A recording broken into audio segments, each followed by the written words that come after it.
तो कैसे हो भाइयों। आज का लेक्चर 3 है, ठीक है, टेंस का, जो कि मोस्ट इम्पोर्टेंट लेक्चर है। और इस लेक्चर में हम सारा टेंस का बहुत ही इम्पोर्टेंट पॉइंट सीखेंगे। जैसे कि ऑलवेज क्या होता है ना, ऑलवेज का क्या यूज होता है। हम डायरेक्ट जो है ना, डायरेक्ट इस पे सीखेंगे, इसके बेसिस पे। तो ये सब जो है ना, सिंपल प्रेजेंट टेंस के जितने भी यूज होते हैं, ये सब सारा हम स्ट्रक्चरली जो है ना क्वेश्चन को सॉल्व करेंगे। तो इसी में एक कुछ लाइनें हैं कि बहुत दिन हो गए, तो एक लाइन है हमारे पास कि टूटे हुए सपने को सजाना आता है, रूठे हुए दिल को मनाना आता है। टूटे हुए सपनों को सजाना आता है और रूठे हुए दिल को मनाना आता है। इसे कह दो कि हमारे जख्मों की परवाह ना करें। इसे कह दो कि हमारी जख्मों की परवाह ना करें, क्योंकि हमें दर्द में भी मुस्कुराना आता है ना भाई। तो चलो आज के टेंस का क्लास में स्टार्ट करते हैं।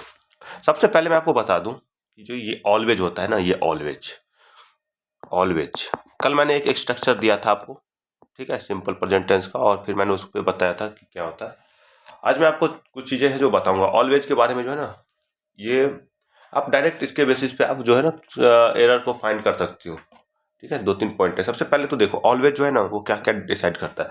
ये ऑलवेज जो है वो आपका हैबिट दिखाता है, जो आपकी आदतें हैं, है ना, हैबिट दिखाता है। और एक होता है आपका इरिटेशन। जैसे मान लो ये हैबिट हो गया, ये इरिटेशन हो गया। हैबिट क्या होता है, जैसे सिंपल प्रेजेंट टेंस में जैसे कि आप बोलते हो सब्जेक्ट प्लस वर्ब का base form plus S E S, ये आपका हैबिट हो गया। और इरिटेशन कब होता है, जब आप subject plus is am are plus verb का first form plus I N G, ये क्या होता है, इरिटेशन क्रिएट करता है। जैसे इसको सिंपल प्रेजेंट टेंस कहते हैं। इसको क्या कहते हैं, सिंपल प्रेजेंट टेंस कहते हैं। और इसको क्या कहते हैं, हम इसको कहते हैं प्रेजेंट कॉन्टिन्यूअस टेंस, है ना। फिर आता है हमारा इस ऐसे, जैसे देखो हम क्या करेंगे, पहले हम आपको कुछ एग्जांपल देंगे, ठीक है। इसको अगर आपने कहीं पे पढ़ा है तो इसको आपको सॉल्व करना है। देन मैं इसको इसके कॉन्सेप्ट को समझाऊंगा, और उसके बाद आप इस चीज़ों को अच्छे तरीके से सॉल्व कर पाओगे। जैसे कि हमारे पास एग्जाम्पल है, she is always speaking the truth. ठीक है, ये हमेशा क्या बोलती है, वो हमेशा क्या बोलती है, वो हमेशा सच बोलती है। ठीक है, तो उसका हैबिट है she always complains about her husband. वो हमेशा अपने हस्बैंड का कंप्लेन करती है। अब यहाँ पे मेरे को एक चीज आप बताओ कि ये जो यूनिवर्सल ट्रूथ है, तो इसमें सिंपल प्रेजेंट टेंस आता है यार, ये ऊपर से नीचे कैसे चलता पता ही नहीं चलता। अब जैसे देखो यूनिवर्सल ट्रूथ है, वो हमेशा सच बोलती है ना। तो अगर सच बोलती है तो यहाँ पे क्या सिंपल प्रेजेंट टेंस आना चाहिए। तो यहाँ पे इरिटेशन ही क्रिएट कर रहा है ना, सच बोलती है मतलब उसकी उसका एक हैबिट है। यहाँ पे क्या होगा, सी ऑलवेज स्पीक्स, क्या होगा, स्पीक्स द ट्रूथ। अब यहाँ पे देखो she always complains about her husband. तो यहाँ पे ऑलवेज जो है ना, यहाँ पे आप यहाँ पे देखो, यहाँ पे कंप्लेन कर रहा है हस्बैंड का। वो जब भी मिलते तो क्या करती, वो हमेशा कंप्लेन करती रहती है। तो यहाँ पे क्या कर रहा है, इरिटेशन क्रिएट कर रहा है ना। अगर इरिटेशन क्रिएट कर रहा है तो यहाँ पे क्या होगा, she always complaining about her husband. तो ये सेंटेंस आपका सही है और ये गलत है ना। अब देखो इसका नेक्स्ट टाइप क्या होता है, नेक्स्ट टाइप समझ रहे हो आप। देखो अगर कंप्लेन कर रहे हैं, कहीं पे इरिटेशन क्रिएट कर रहा है, ठीक है, जब भी आपसे कोई मिले और वो बुराई करे तो आपको क्या इरिटेट हो जाओगे उससे। भाई जब भी ये मिलता है तो मतलब मूड का कचरा बना देता है। कुछ ऐसे व्यक्ति होते हैं ना, जो आपसे जैसे ही मिलते हो उससे उसके पास बहुत सारी बुराइयां होती है सबके बारे में, तो वो आपका मूड का कचरा बना देता है, अच्छा खासा मूड का। तो ऐसे लोग उस टाइम पे क्या होता है, तो ये आईएनजी फॉर्म में चला जाता है ऑलवेज, ठीक है।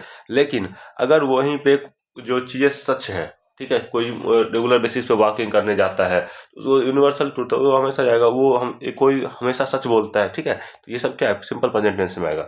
अब देखो नेक्स्ट टाइप क्या है कि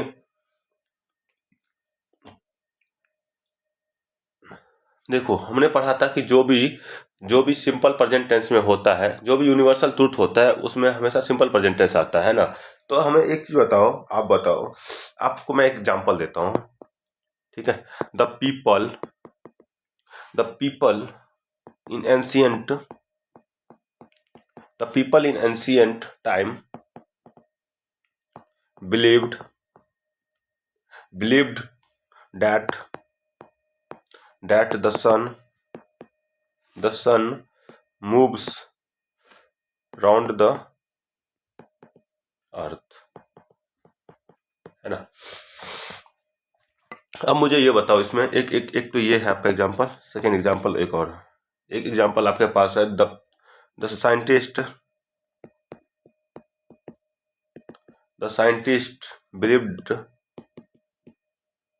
believed the gravitational force pulls down everything, है ना। अब मुझे एक चीज बताओ आप कि इसमें एरर कहाँ पे है। The people in ancient time believe that the sun moves around the sun, मतलब कि जो एंशियंट टाइम के जो लोग थे वो क्या किसमें भरोसा करते थे कि जो सन है ना, ये जो सन है आपका, ये कहाँ मूव करता है, ये पृथ्वी मूव करता है, ठीक है, पृथ्वी के अराउंड मूव करता है, सन जो है वो पृथ्वी के अराउंड मूव करता है। ये एंशियंट टाइम में जो एंशियंट टाइम में पीपल है वो विश्वास करते थे। लेकिन आज के डेट में क्या होता है, एंशियंट टाइम में तो था, आज के डेट में क्या होता है, अगर यहाँ पे अर्थ रहता, आज के डेट में अर्थ जो है ना वो सन के अराउंड घूमता है, आज के टाइम में जो अर्थ है वो सन के अराउंड घूमता है। तो यहाँ पे अगर सन, यहाँ पे अर्थ रहता, यहाँ पे सन रहता ना, तो ये चीजें जो है ना वो यहाँ पे सिंपल प्रेजेंट टेंस आता फिर सही होता। लेकिन यहाँ पे क्या है कि सन जो है वो अर्थ के अराउंड घूम रहा है, तो सन पहले घूमता था, अब तो नहीं घूमता है ना। अब अर्थ घूमता है सन के अराउंड, तो यहाँ पे क्या होगा, यहाँ पे राउंड नहीं होगा, यहाँ पे क्या होगा, यहाँ पे क्या होगा, राउंड सही है, यहाँ पे क्या होगा, राउंड सही है, यहाँ पे क्या होगा, मूव्ड होगा, मूव्स नहीं होगा, ठीक है। यहाँ पे सिंपल प्रेजेंट टेंस नहीं होगा, यहाँ पे मूव्ड होगा, क्योंकि सेंटेंस किस में जा रहा है, पास्ट में जा रहा है ना। तो वो सेंटेंस पास्ट में जा रहा है तो यहाँ पे भी पास्ट होगा। अगर यहाँ पे अर्थ रहता ना सन के जगह पे, तो ये चीजें सही हो जाती, क्योंकि आज जो है ना अर्थ जो है वो सन के अराउंड घूम रही है। लेकिन एंशियंट टाइम में क्या होता था कि सन जो है वो अर्थ के अराउंड घूमती थी, ठीक है। तो समझ रहे हो आप। अब जैसे देखो, the scientist believed the gravitational force pulls down everything, मतलब साइंटिस्ट विश्वास करते थे कि जो ग्रेविटेशनल फोर्स है वो क्या करता है कि किसी भी वस्तु को ऊपर से खींच लेता है। तो भाई अगर आपने फिजिक्स पढ़ा है तो वो कल भी सच था, आज भी सच है, ऐसा थोड़ी है कि आज बदल गया है। आज भी तो भाई अगर आप यूपर से कोई चीज फेंकोगे तो नीचे ही जाता है ना, ग्रेविटेशनल फोर्स के कारण उसको क्या खींचा जाता है ना। तो ये चीजें आज भी सही है, कल भी सही था, और ये यूनिवर्सल ट्रूथ है, ये हमेशा सही रहेगा, है ना। अब ऐसा थोड़ी कि आप ऊपर से फेंकोगे सामान वो मतलब फिर ऊपर ही चला जाएगा, ऐसे थोड़ी होता है। अगर आप ऊपर से नीचे फेंकोगे तो वो नीचे आएगा, क्योंकि उसके पृथ्वी एक के पास एक फोर्स होता है जिसको हम ग्रेविटेशन फोर्स करते हैं, वो उस वस्तु को उस फोर्स के थ्रू खींचता है ना। तो यहाँ पे जो है बिलीव्ड जो है वो सही है, और ये पुल्स जो है ये भी सही है, सिंपल प्रेजेंट टेंस होगा, क्योंकि ये सिंगुलर सब्जेक्ट है, तो सिंगुलर सब्जेक्ट है तो सिंगुलर वर्ब होगा, है ना। ये सेंटेंस आपका सही है। अब इसमें किसी को कोई प्रॉब्लम है तो आप मेरे को बता सकते हो। अब देखो एक क्या होता है, एक सेकंड पॉइंट क्या होता है, सेकंड पॉइंट पे आते हैं। सेकंड पॉइंट हमारा होता है वो है universal truth facts, universal truth या फैक्ट्स, ठीक है। ये क्या होता है, ये होता है आपका ऐसे देखो, सब्जेक्ट प्लस वर्ब का बेस फॉर्म प्लस एस है ना, ये हो गया। ये होता है simple present tense, simple present tense, ठीक है। अब देखो जैसे कि आपको आपके पास कुछ एग्जाम्पल है, देखो मैं सबसे पहले आपको बता दूं कि मैं सारी चीजों को एग्जाम्पल के थ्रू आपको समझा रहा हूँ, क्योंकि आप जब आपको अल्टीमेट करना क्या है, क्वेश्चन सॉल्व करना है, ऐसा थोड़ी कि आपको डिफिनीशन रट के किसी को सुनाना है, सुनाना नहीं है ना, आपको जॉब चाहिए ना भाई, जॉब चाहिए तो उसके लिए आपको एग्जाम्पल करना पड़ेगा, है ना। तो आप बेसिकली आप एग्जाम्पल पे फोकस करो, इन अननेसेसरी चीजों पे नहीं फोकस करो कि आप टेंस के डिफिनीशन याद करो, तीन है, तीनों के चार चार टाइप है, सारे के टाइप के आप नोट्स बना के, वो तो आपके पास बहुत सारी किताब मार्केट में है, आप कोई भी किताब परचेज कर लो और उससे सारा नोट डाउन कर लो और फिर उसको रटते रहो, तो उससे क्या होगा, कुछ फायदा नहीं है भाई। अगर फायदा किससे होगा आपका, कि आप जो मैं कॉन्सेप्ट बता रहा हूँ उस कॉन्सेप्ट को आप समझो और उसको इम्प्लीमेंट करो क्वेश्चन में, देन आपका जो रिजल्ट होगा वो अच्छा होगा, ठीक है। रिजल्ट पे फोकस करो, ये रटने पे नहीं। The earth moves round the sun. ठीक है, the earth moves around the sun, ये यूनिवर्सल ट्रूथ है कि अर्थ जो है वो मूव किसे राउंड करता है, सन के राउंड करता है ना, अभी मैंने बताया था आपको। अब यहाँ पे देखो सेकंड क्या है, the sun rises in the east, ये भी सही है कि सूरज जो है पूरब में उगता है ना, तो ये सही है ना भाई, यूनिवर्सल ट्रूथ है, ये थोड़ी है कि चेंज हो जाएगा, कल कल परसों चेंज होने वाला थोड़ी है, आज भी उगता है कल भी उगेगा परसों भी उगेगा, है ना, यूनिवर्सल ट्रूथ है। Plants plants give us oxygen, ये भी बात सही है मेरे भाई कि जो हमारा पेड़ पौधे वो हमें ऑक्सीजन देता है, ये थोड़ी है कि नहीं देगा, कल से दे रहा है, हमेशा देगा। अब इसका नेक्स्ट टाइप क्या है सॉरी, नेक्स्ट टाइप क्या है,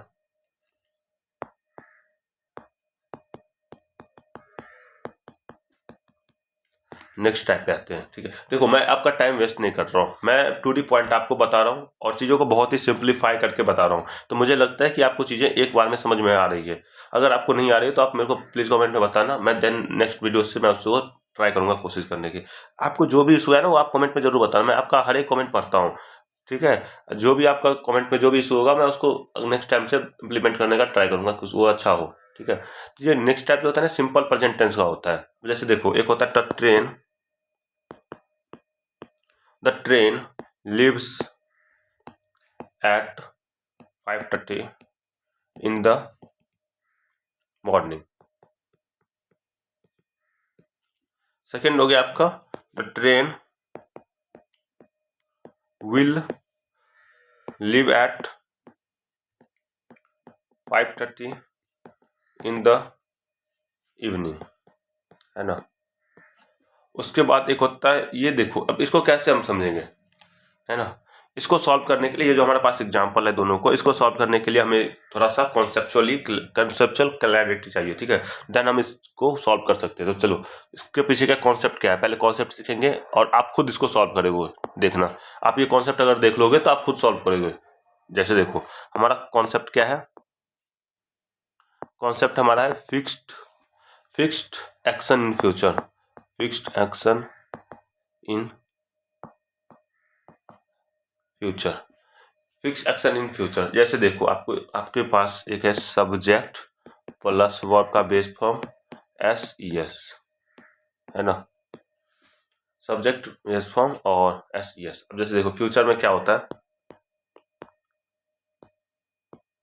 फ्यूचर में आपका होता है subject will shell plus verb का फर्स्ट फॉर्म। ठीक है, ये फ्यूचर का स्ट्रक्चर है।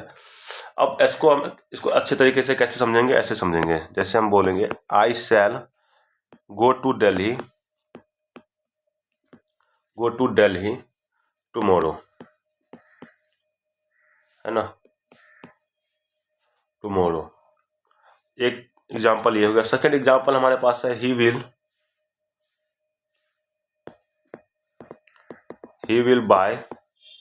विल बाय अ फ्लैट सून।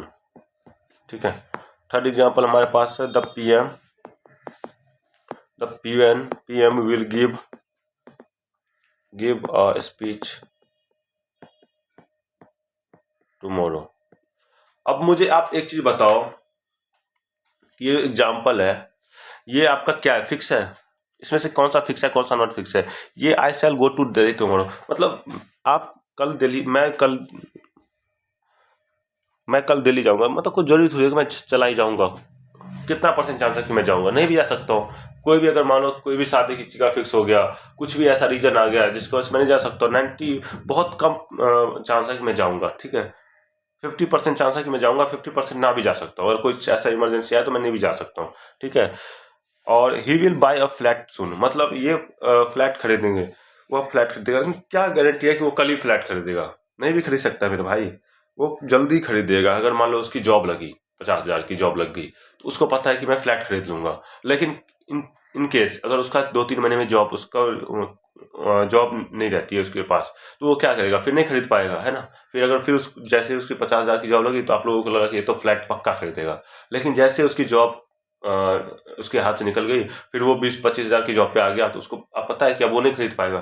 तो ये फिक्स थोड़ी है मेरे भाई, कभी भी वो चेंज हो सकता है ना।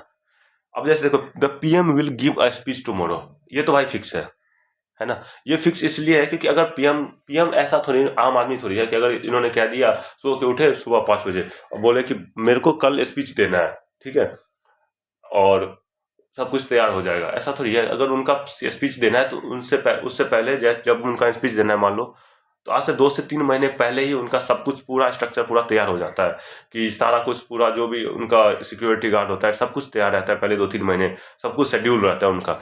तो उनका 99% चांस है कि वो स्पीच देंगे ही, ऐसा नहीं है कि मतलब नहीं देंगे। 1% केस कुछ भी हो सकता है, क्योंकि 1% केस में कुछ भी हो सकता है, क्योंकि हम लोग सब तो इंसान ही है, पीएम थोड़ी ऐसा थोड़ी है कि भगवान है, वो भी तो इंसान है, उनके साथ भी कुछ हो सकता है ना।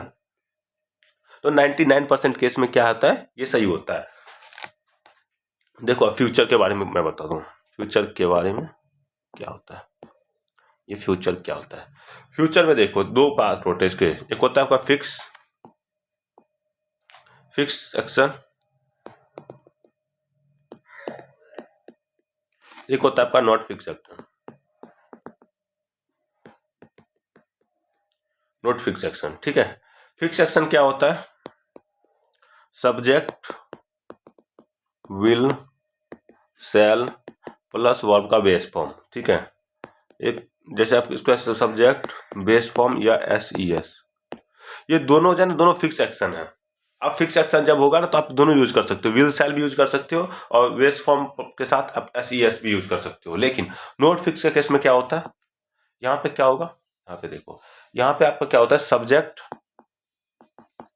विल शैल आप नोट फिक्स में यूज कर सकते हो, ठीक है, बेस फॉर्म। लेकिन नोट फिक्स में से आप जो चाहोगे कि सब्जेक्ट प्लस बेस फॉर्म उसके साथ SES अगर आप यूज कर रहे हो तो ये गलत है, ये नहीं हो सकता, ठीक है। आप ये यूज कर सकते हो लेकिन ये नहीं यूज कर सकते हो, हमेशा याद रखना, ठीक है। अब देखो, अब नेक्स्ट पॉइंट हमारा क्या है, यहां तक अगर आपको समझ में आ रहा है ना तो आप बताना मुझे कि सब कुछ सही है, ठीक है। अब देखो जैसे हमारे पास तीसरा पॉइंट क्या है, थर्ड पॉइंट क्या है हमारे पास, थर्ड पॉइंट हमारे पास क्या है, फिक्स एक्शन इन फ्यूचर क्या होता है, फिक्स्ड एक्शन इन फ्यूचर क्या होता है, ठीक है। देखो फिक्स एक्शन फ्यूचर क्या होता है, जैसे हमारे पास एग्जाम है, the PM will give a speech tomorrow, है ना। हमारे मोदी जी जो है वो जाएंगे कल स्पीच देंगे, तो ये क्या है, फिक्स है, इसमें कोई दोहराई नहीं है कि 99% चांस है कि ये वो देंगे ही, है ना। और इसी तरह जैसे देखो एक हो गया द PM, इसको हम ऐसे भी लिख सकते हैं, the PM gives speech tomorrow. अब मुझे ये बताओ कि ये दोनों सही है, क्यों सही है मेरे भाई, क्योंकि आप यहाँ देख सकते हो कि जो फिक्स एक्शन है ना उसको हम विल शैल में भी लिख सकते हैं और बेस फॉर्म के साथ SES लगा के भी लिख सकते हैं। तो यहाँ पे भी हमने विल शैल के साथ भी लिखा, ठीक है, और यहाँ पे हमने बेस फॉर्म के साथ भी लिखा, तो ये दोनों सेंटेंस हमारा क्या है, सही है। नेक्स्ट टाइप आता है, नेक्स्ट एक एग्जाम्पल और लेते हैं, जैसे हम बोलेंगे the match will start at 7 in the evening. अब मुझे ये बताओ कि जो मैच है वो 7 बजे स्टार्ट होगा, तो ये फिक्स है मेरे भाई कि इंडिया पाकिस्तान का कल मैच है 7 बजे, तो फिक्स है कि वो होगा ही, ऐसा तो 99% केस है कि चांस है कि होगा ही। आपका गांव का मैच तो ये है, या आपने किसी को बोला कि भाई कल मैच खेलेंगे, ठीक है, और आप और मतलब कल मैच खेलेंगे और आपका सेमेस्टर आ गया, कोई एग्जाम है, या कोई आपकी मम्मी ने आपको घर में बंद कर दिया कि नहीं जाना है तेरे को खेलने के लिए, वो वाला मैच थोड़ी है ये क्या है, ये मतलब इंडिया पाकिस्तान का मैच है, तो मतलब क्या है, ये एक ऐसा केस है जहाँ पे फिक्स है चीजें कि होगा ही, अगर उन्होंने कह दिया तो होगा ही, 99% चांस है कि ये चीजें होगी। अब जैसे देखो एक एग्जांपल है, the match starts at 7 in the evening. अब मुझे ये एक चीज और बताओ, ये जो मैच है वो स्टार्ट हो रहा है 7 इन द इवनिंग में, तो ये भी सही है, क्योंकि ये भी जो आप विल के साथ भी लिख सकते हो और बेस फॉर्म के साथ भी SES लगा के लिख सकते हो, दो तरीके से आपको लिख सकते हो, मैंने अभी आपको बताया। जैसे देखो आप लिख सकते हो द ग्रैंडफादर रिटायर्स ऑन 26 नवंबर। अब मेरे को बताओ कि अगर ग्रैंडफादर का रिटायर होगा 26 नवंबर को, तो फिक्स है मेरे भाई। अगर उन्होंने कह दिया है कि उनका गवर्नमेंट जॉब में क्या होता है कि एक टाइम पीरियड होता है, 55 साल 50 साल जो भी होता है, उस एज में जाके आपको उस टाइम पे रिटायर होना पड़ता है। तो अगर उनका है कि 26 नवंबर को वो रिटायर हो रहे हैं, तो मतलब होना है। अब ऐसा थोड़ी कि वो नहीं होंगे उस टाइम पे। तो आप इसको विल भी के साथ भी लिख सकते हो, ऐसा नहीं है कि आप यहाँ पे विल भी लिख सकते हो, है ना। आप दोनों तरीके से इसको लिख सकते हो। जो फिक्स एक्शन है ना, उसको आप विल के साथ भी, आप बेस फॉर्म में एस लगा के भी लिख सकते हो। ठीक है। अब जैसे एक एग्जांपल और मैं आपको देता हूँ। द स्कूल स्कूल रीओपन्स इन जुलाई। अब मुझे एक चीज बताओ, आपका जो ये स्कूल है, ये जुलाई में रीओपन होगा। तो मेरे भाई ऐसा थोड़ी कि रीओपन मतलब क्या होगा, गर्मी छुट्टी या जो भी छुट्टी होती है उसमें 1 महीने की छुट्टी के बाद जो है वो डेट फिक्स होता है कि इस तारीख को आपका स्कूल ओपन होगा, है ना। तो अब ऐसा थोड़ी कि वो डेट बढ़ जाएगा। कोरोना वाला सीन क्या था कि उसमें डेट बढ़ जाती थी, लेकिन अब वो रेयर चांस है। उससे पहले ऐसा कभी नहीं होता था और नहीं होगा। ठीक है। कुछ ऐसा होता है, कुछ चांस मतलब कुछ ऐसी जो डिसास्टर होता है जहाँ पे जो है ना वो चीजें हो जाती है। लेकिन जो है 99% केस क्या होता है कि जो अगर स्कूल ने कह दिया कि आपका स्कूल जुलाई में ओपन होगा इतने तारीख को, तो वो होगा ही। ठीक है। और अगर ये फिक्स है तो आप इसको विल के साथ भी लिख सकते हो। ठीक है। समझ रहे हो आप। अब देखो, एक एक कॉन्सेप्ट और होता है आपका, सिंपल प्रेजेंट टेंस। ये क्या होता है सिंपल प्रेजेंट टेंस? अभी तक मैं आपको बता रहा था। अब देखो, इसमें एक क्वेश्चन होता है आपका अफर्मेटिव में क्या होता है, सब्जेक्ट बेस फॉर्म और एस है ना। ये होता है अफर्मेटिव। जैसे कि इसके ये आपका किसको दिखाता है, हैबिट दिखाता है, यूनिवर्सल ट्रूथ दिखाता है, और ये आपका क्या दिखाता है, फिक्स एक्शन दिखाता है, जो मैं अभी तक आपको पढ़ा रहा था। और इसके बहुत सारे केस है, 12 से 13 केस और है। जैसे कि कमेंट्री जो करता है ये सब, तो ये सब चीजें इररिलेवेंट है। अगर मैं चाहूँ तो चीजों को बहुत लंबा खींच सकता हूँ। इस लेक्चर को जो है वो मैं बहुत ज्यादा खींच के और एक इतना हाइपर क्रिएट कर दूं कि आप देख के डर जाओ कि टेंस ऐसा होता है। लेकिन मैं वो सब नहीं दिखाना चाहता हूँ। मैं चाहता हूँ कि जो सॉलिड है, जो एग्जाम में आता है, एग्जाम ओरिएंटेड पढ़ो। आपको एग्जाम निकालना है। ठीक है। एग्जाम में कोई इशू नहीं आएगी अगर आपने इस क्लास को अटेम्प्ट किया है। इससे बाहर एग्जाम में नहीं आएगी। अगर आपको मास्टर करना है, आप चाहते हो कि मुझे ग्रामर सब कुछ आना चाहिए, तो भाई उसके लिए बहुत सारे मार्केट में किताब है, आप उसको परचेज करके रट्टा मार सकते हो। हमारा एक ही मकसद है इस क्लास को लेके कि हमें एग्जाम ओरिएंटेड पढ़ाना है, और एग्जाम में जो भी क्वेश्चन आए वो इस क्लास से बाहर ना आए, बस। उसके अलावा मुझे ग्रामर से और कोई ज्ञाता नहीं है। ठीक है। हमें मास्टर ही नहीं करना है ग्रामर में।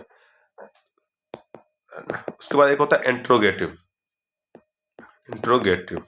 ये क्या होता है, इंट्रोगेटिव या निगेटिव।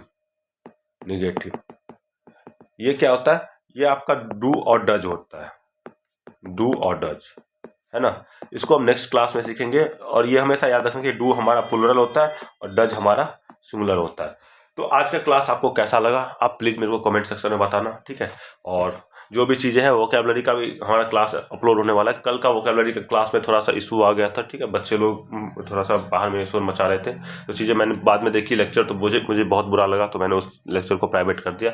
और आज का जो लेक्चर है वो बहुत ही अच्छे से आएगा। और सेकंड पॉइंट ये है कि आपकी जो यूट्यूब चैनल हो या इंस्टा हो, हम इंस्टा पे भी 2 रील अपलोड करेंगे।